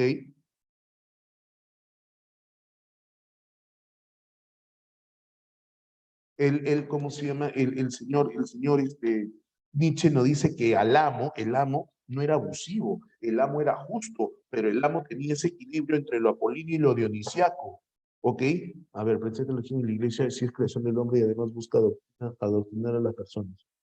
Pero si analizamos la historia del presente, la religión y la iglesia sí es una creación del hombre. Ya, eso pasa por tu análisis y me parece un buen análisis, pero sigue siendo un análisis personal. Muchas personas coinciden contigo, parte coincido contigo, pero hay personas que no coinciden con nosotros, pues hija, y hay que respetarlos también, hay que respetarlos también. ¿Ok? Entonces él dice, este amo no es abusivo. ¿Tiene poder? Sí, pero no es abusivo. Por algo es amo. Y los que lo siguen, ¿ok? Lo aman, lo adoran. Aquiles, los mirmidones en la guerra en guerra de Troya, los mirmidones entregan su vida por su líder, por su amo. Lo aman, lo quieren porque es justo, ¿ok? Porque se reúne con ellos, porque comparte con, o sea, no es malo. Ah, ya. Pero a raíz del desequilibrio surge la moral de los esclavos. El esclavo es el resentido, el que dice, ¿y ese por qué es amo? ¿Y por qué es superior a mí? ¿Por qué? ¿Por qué? ¿Por qué? ¿Ok? Con la moral del amo, todos, el amo y el es dominado, el dominador y el dominante y los dominados, ellos entienden y comprenden que es necesario esa jerarquía y que no hay problema con esta jerarquía. Pero el moral del esclavo, todos somos iguales, todos somos iguales. ¿Por qué él sí, yo no? No, todos somos iguales, ¿ah? Y por eso todos somos iguales ante los ojos de Dios. Fuera de acá. ¿Okay? El amo ama la muerte de Dios, porque Dios representa ¿qué cosa? Ahí debes entender. ¿Qué representa Dios en toda religión? Dios representa normas establecidas, ¿ok? Y si hay un Dios, esas normas no se pueden cambiar, pero el amo entiende y comprende que las normas van variando, hay que ir adecuándolas, en cambio los esclavos no. Él ama y teme a Dios porque no quiere que el estatus obtenido se cambie. Él no quiere que el estatus obtenido se le cambie, le conviene, al esclavo le conviene ser esclavo.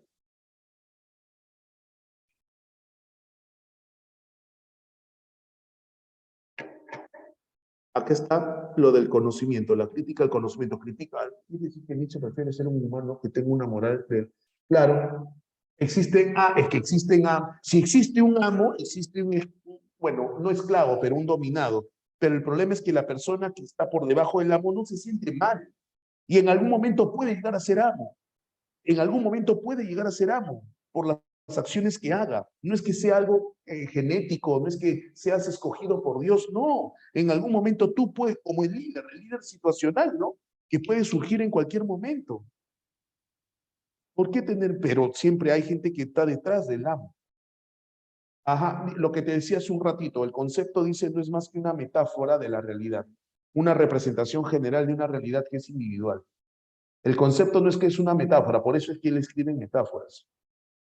Lo que te dije hace un ratito, como hay una relación íntima entre el pensamiento y el lenguaje es la manifestación del pensamiento y toda la filosofía está equivocada, todo el pensamiento filosófico, toda la ética, la moral está equivocada, y todo eso se plasma en libros, entonces los libros están equivocados.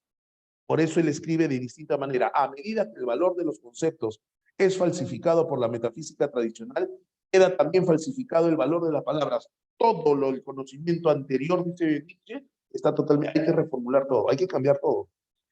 Hemos partido de algo. ¿Cómo puedes creer en algo que nació de algo falso? ¿Cómo puedes creer que algo es verdadero que nació de algo falso? Y la religión no es otra cosa más que el sustento de aquello que es falso. Por eso él habla de la transmutación de los valores. ¿Qué significa transmutación de los valores? Hay que cambiar. Por eso se llama filósofo del martillo, porque él sin pelos en la lengua dice, los cristianos, la religión católica, la religión judía son hipócritas, son unos hipócritas porque niegan la vida, nos hacen creer que hay un mundo eterno, feliz, donde todo es felicidad. Mentira, falso. Lo único que existe es este mundo material. Aquí se da todo y aquí se acaba todo. Punto final. ¿Por qué niegan eso? ¿Por qué me niegan el hecho de disfrutar este mundo? Por eso filósofo del martillo, bla, rompe con todo. El que propone la transmutación de los valores. ¿Qué significa transmutación de los valores? Cambiar esos valores. Porque los valores imperantes están mal, pues están por eso, son falsos, engañan. Todos somos iguales ante los ojos de Dios. Mentira, pues hijo, mentira. Las personas no somos iguales. Las personas no somos iguales. Pórtate bien. ¿Pero qué significa portarme bien? ¿Acaso yo le hago daño por casarme o juntarme con una persona sin casarme? ¿Tener relaciones sexuales y no casarme? ¿Acaso le hago daño a alguien? La religión dice, ¿pero por qué? Susténtame, ¿dónde te defiendes? ¿Dónde está mal? Dime dónde está mal. Ahora, la pregunta es, ¿quién hizo eso? ¿Dios? Nuevamente, ¿quién establece las normas? ¿Quién establece las leyes? El hombre. El hombre crea esa moral. Los esclavos son los que crearon esa moral equivocada. Entonces, ¿qué significa la muerte de Dios?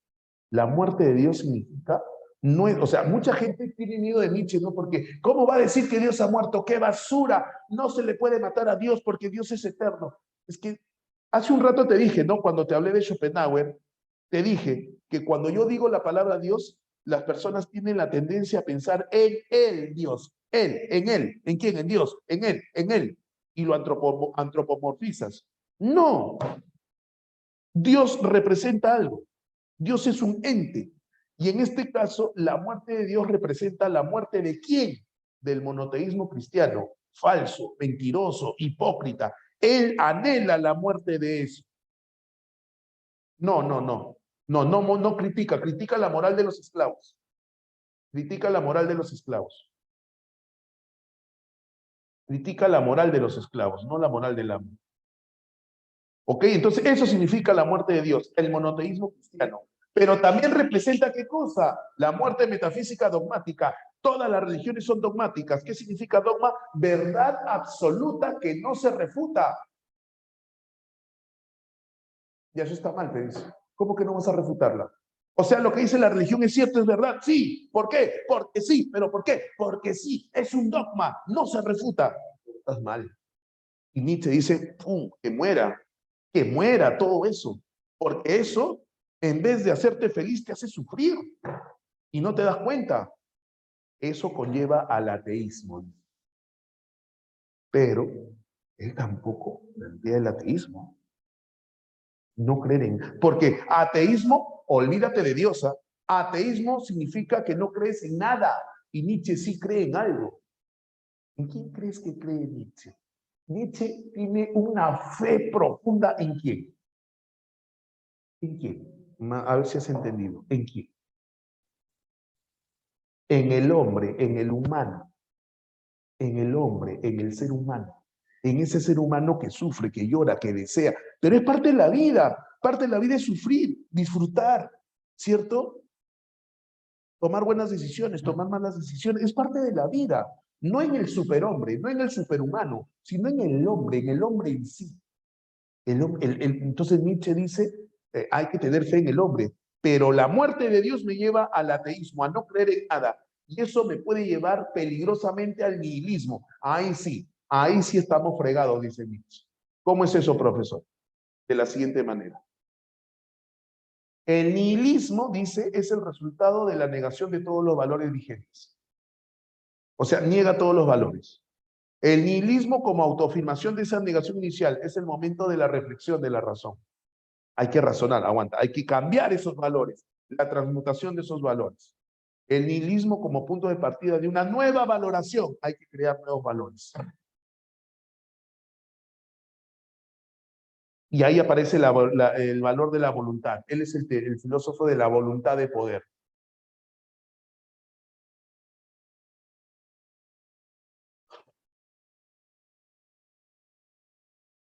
A ver, tenemos un nihilismo significa que no existe nada, ¿no? O sea, te lleva a la nada. El nihilismo te lleva a la nada. Pero el nihilismo pasivo, que es la negación de la vida, la muerte de Dios, y aparece el último hombre. Está fijado en la figura del camello. Ese es el nihilismo pasivo. El que no, una vez demostrado, una vez establecido la muerte de Dios, una vez que se niega esta metafísica dogmática o este Dios cristiano católico, cuando se acepta que esto no es cierto, cuando se acepta su muerte, ¿ok? Se supone que nos debe llevar a la superación, pero hay quienes que se quedan en pasivo, ¿ok? La muerte de Dios nos lleva a la aparición. Profe, se ha equivocado, es superhombre, no último hombre, no, aparece el último hombre. ¿Quién es el último hombre? Ese es el que no cree en nada. Ese es peligroso, dice Nietzsche. Ese es peligroso. O sea, el último hombre, ¿quién es? El que acepta la muerte de Dios y dice, nada existe. La oligarquía, ¿cómo se llama esto? Anarquía, anarquía. No hay orden, no existe nada. Es que sí hay un orden. No, no hay nada, ya no creen nada, ya. Ese es el riesgo de la muerte de Dios. Que hay gente que diga, entonces no pasa nada, no existe nada, a la miércoles. No. Ese es el último hombre. Ese es el ser más peligroso. Y se identifica con el camello que hace caso, ¿no? A todo lo que hace, se parece, como dice en el video, ¿no? El cristiano, el camello, el que lo jalan por acá y va sumiso, va para allá, no cree en nada, no cree absolutamente nada. Pero tenemos el nihilismo activo. Ajá, aparece quién. Los viejos valores ya no sirven. ¿Quién es? El que rompió todo, el león.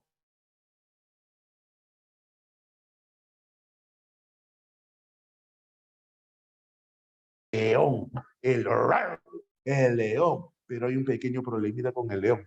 ¿Cuál es el pequeño problema con el león?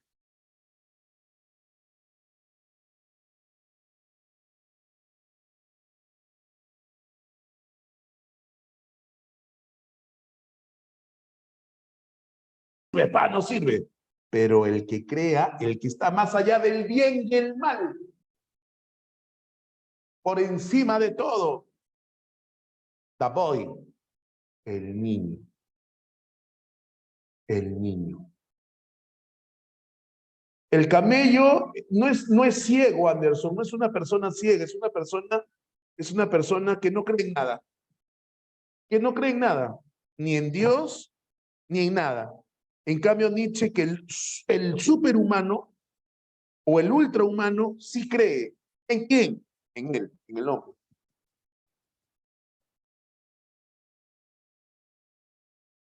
¿Me entiendes o no? Ahí está. Entonces Nietzsche ha sido mal entendido. A Nietzsche se le tilda de loco. ¿Sabes por qué se le tilda de loco? A Nietzsche se le tilda de loco porque sufrió una enfermedad que justamente conlleva la locura, sífilis. Él sufría de sífilis. Okay, cuando se llega al tercer etapa, al tercer nivel de sífilis, la sífilis, que es una infección de transmisión sexual, la sífilis llega al cerebro y te descuadra, pues, ¿no? Te descuadra. Los libros de Nietzsche fueron recuperados, conservados por su hermana recontra católica. Entonces Nietzsche, al escribir así, la hermana pucha, que estaba un poco contrariada, ¿no? Pero ¿quién se aprovechó de los libros de Nietzsche para tergiversar su filosofía? Y aparecen los nazis. Ahí sí aparecen los nazis, porque como él habla del superhumano, entonces ahí estaba supuestamente la justificación filosófica de que los alemanes son la raza superior, son la raza superior. Pero ¿acaso él habló de raza superior? Él habló de un superhombre que tenga superpoderes, la raza superior, la raza aria. No, él nunca habló de eso. Es más, él estaba en contra de los nazis, pero lo tergiversaron. Ahora, Nietzsche no es como podrás comprender, perdón, no es muy bien visto en los círculos cristianos católicos, pues, ¿no? En los círculos cristianos católicos, no es muy bien visto. La U de Ubermensch, acá está, pues mira, acá está, mira. Ubermensch significa superhumano, superhumano. Por eso la U. No es que sea hincha de Universitario de Deportes, ¿no? Aunque sí, permitido inteligente, ¿cierto? Claro. ¿Se entendió, muchachos, hasta acá? ¿Sí? Oye, qué bueno que hayan llegado al número de 136 estudiantes, qué bueno, me agrada. Nada, nos vemos la próxima semana para otra aventura filosófica más. Ahorita seguramente ya Aldair les va a tomar su quizzes, ¿ok? Y nada, chicos, las claves. Ahora le voy a pedir a que me pase el material para mandarte las claves. A ustedes, muchachos. Y reflexionen acerca de la voluntad de vivir y de la voluntad de poder. Muchas gracias. ¿Me puede pasar el material de la... Ah, ¿verdad, Tucer? Oye, tu diapositiva, pues, ¿cómo no te voy a dar tu diapositiva? Obviamente, pues, te la paso por aquí, ¿sí o no?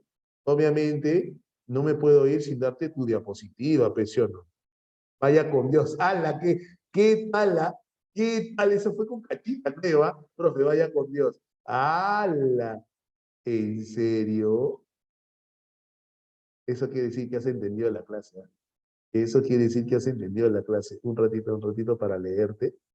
Un ratito para leerte. Ahí estás. ¿Dónde estás tú? Aquí estás, aquí estás, aquí estás.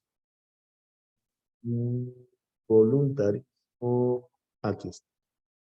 Oh, se la estoy dando a Mauricio nomás. No, pe Mauricio, ¿por qué me escribiste? Oh, para todos es para todos. Ahora sí para todos. Ahora sí, ya subió para todos, ya subió para, ahí está tu separatita. Ok. Oye, por favor, ¿ah? no estés yendo a tu casa y decirle, mamá, yo no creo en Dios porque mi profesor me ha dicho que Dios se lo cague, a la que malcriado. No estoy diciendo eso porque yo en ningún momento he dicho eso. No. Acuérdate, lo principal de Nietzsche es ese desequilibrio. Antes había un equilibrio entre lo apolíneo y lo dionisiaco, pero apareció Sócrates, apareció Platón y lo fregaron todo, porque prefirieron lo lógico, lo racional, por lo sensorial. Que Dios me proteja, dice Wilson. ¿Qué dice tu mamá? Dice mi mamá. Dice mi mamá.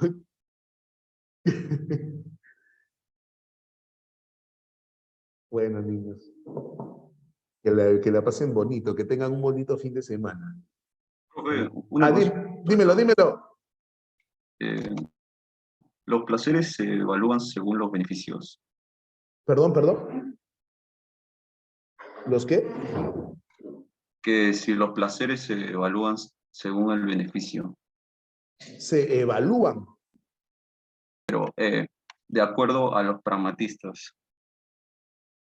Ya, el pragmatismo es otra postura filosófica, ¿ok? Es otra postura filosófica, y su máximo representante es William James, y el pragmatismo tiene otra forma de ver la realidad. El pragmatismo lo que plantea es que lo único que es real en la vida es aquello que es útil, ¿ok? Es aquello que es útil. Por lo tanto, ¿qué se va a valorar? Lo que es útil. ¿Qué es lo que no se va a valorar? Lo que no es útil. Si algo me sigue sirviendo todavía, lo valoro. Si algo deja de servirme, ya no lo valoro. Está en función a su utilidad. ¿Me entendiste? Sí, profe. Y otra cosita más. El principio para determinar si una acción es buena o mala, entonces para el pragmático sería si eso causa felicidad. El pragmatismo está muy relacionado al utilitarismo y sí, ¿ok? Está relacionado con si me hace feliz, me sirve, me vale. Sí, está relacionado con la felicidad. Pero acá tendríamos que profundizar acerca de qué cosa es la felicidad. Y seguramente en algún momento cuando hagamos filosofía política vamos a hablar de pragmatismo y vamos a hablar de utilitarismo. Gracias, profe. A ti, un abrazo. Ya llegó el ganador de ganadores. Nada que el Madrid le ganó al Liverpool, nada. Ya llegó de Champions,